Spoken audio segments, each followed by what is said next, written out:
একজন retired person আছেন, ওনার অভিজ্ঞতা আজকে আপনাদের সামনে কিছু শেয়ার। আপনাদেরকে ব্যক্তিগত এবং সমিতির পক্ষ থেকে অসংখ্য ধন্যবাদ।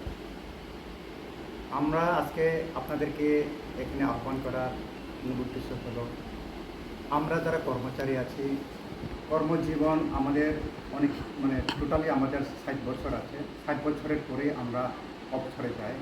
অবসরে যখন যাওয়ার পরে আমাদের কর্মচারীদের বিভিন্ন পাওনা প্রাপ্তি সেগুলো আছে, কিন্তু দেখা গেছে গত 2023-24 অর্থ বছরে আমাদের এডিসি প্রশাসনের আওতায় যে কিছু কর্মচারী আছেন যারা পেনশনে গেছেন, আজ অবধি ওনারা এখনো পর্যন্ত গভর্নমেন্ট থেকে যে পাওয়ার কথা ছিল, যে ওনাদের পেনশন ভাতা ইত্যাদি, এগুলা ওনারা এখনো পাচ্ছেন না।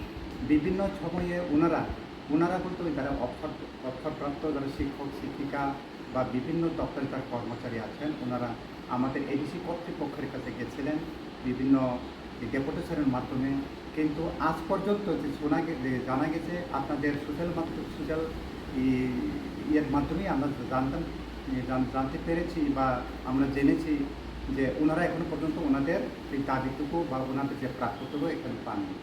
তো আমি আপনাদের তরফ থেকে এটাই আমি আহ্বান রাখবো আমাদের এডিসি কর্তৃপক্ষের কাছে, যেহেতু আমরা কর্মচারী, আমরা সৎ এবং নিষ্ঠার সহিত আমরা 60 বছর আমরা কাজ করেছি। কাজ করার বিনিময়ে যে আমাদের ভবিষ্যৎ জীবনে বা ভবিষ্যতের যে আমাদের পাওনা, সেই পাওনাটা যথাসময়ে যাতে দেওয়া হয়, এটা আমি আহ্বান রাখবো, যাতে সুস্থভাবে ওনাদেরকে ওনাদের প্রাপ্যতা মিটিয়ে দেওয়ার জন্য।